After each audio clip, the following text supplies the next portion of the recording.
Kamusta po kayo? Bago po ang lahat, first things first.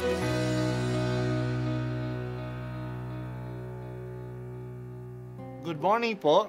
Sinisimulan po natin ngayon ang first things first.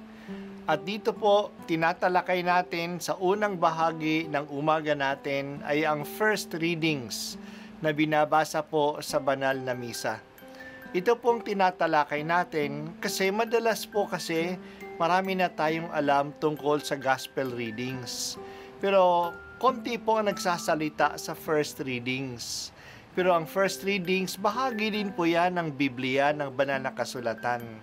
Kaya susubaybayan po natin ang mga first readings, basahin po natin at kuminsan kailangan ng basahin ng 2 o 3 beses bago maintindihan kasi hindi po tayo familiar sa mga istorya at sa mga kaisipan na tinatalakay dito.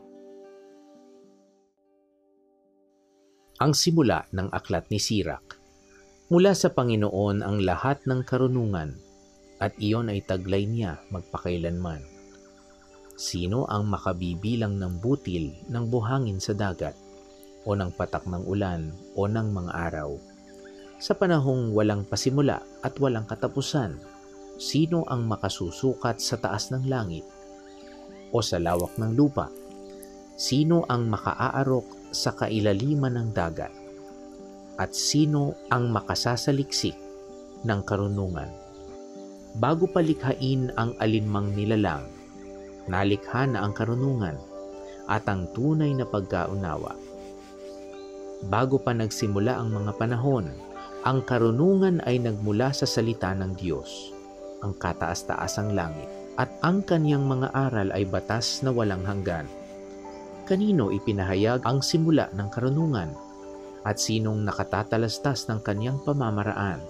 Kanino ipinagkaloob ang makakilala sa karunungan? At sinong nakauunawa ng kanyang masaganang mga karanasan? Isa lamang ang talagang marunong.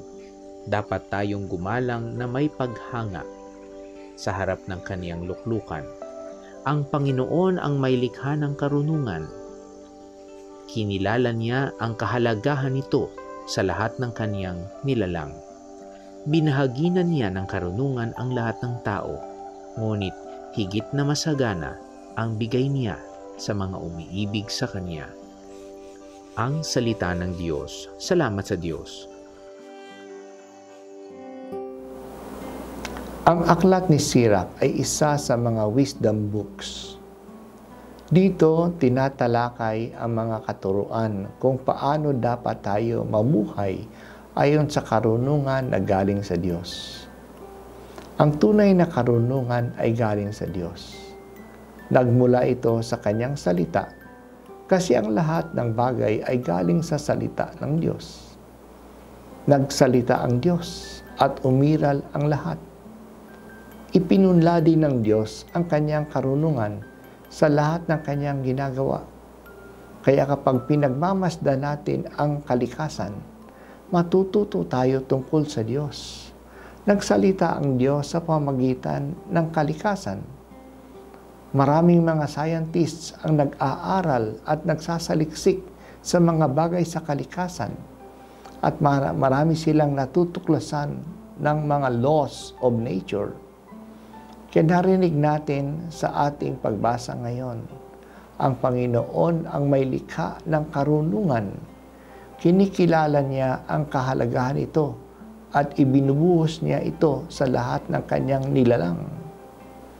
Espesyal ang tao. Tayo na binigyan ng Diyos ng kakayahang alamin ang karunungan kasi ginawa niya tayo na kawangis niya. Tayo ay may intelligence na alamin ang maraming bagay. Sana hanapin natin ang karunungan ng Diyos.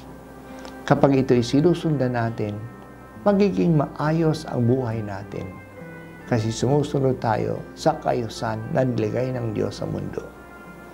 Pero ang karunungan ay hindi lang matatagpuan sa mga mag-aaral o mga nagsasaliksik.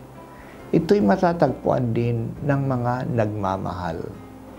Maraming pangyayari na mas nauunawaan ng puso kaysa ng utak lalong-lalo na sa mga bagay ng ating relationships. May mga tao na matalino pero hindi marunong makitungo sa kapwa. May mga tao na magaling sa business o sa technology pero bigo sa kanilang pamilya. Kaya kailangan din ng karunungan sa pagmamahal, lalo na sa pagmamahal sa Diyos at pagkilala sa Kanya. Hindi lang natin hanapin ang karunungan, hanapin natin ang bukal ng karunungan, ang pinanggalingan ng karunungan, at yan ay walang iba kundi ang Diyos. Tandaan at pansinin natin ang ating napakinggan kay Sirak. Binahagi na ng Diyos ng karunungan ang lahat ng tao, ngunit higit na masagana ang bigay niya sa mga umiibig sa Kanya.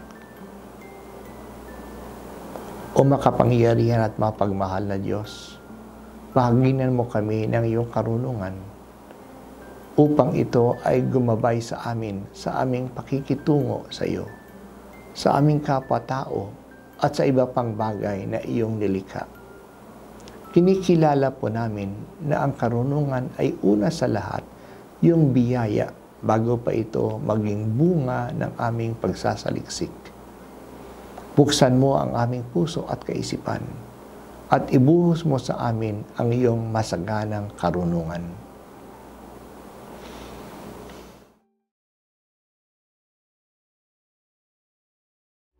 At ako po ay si Bishop Broderick Pabilio dito sa First Things First.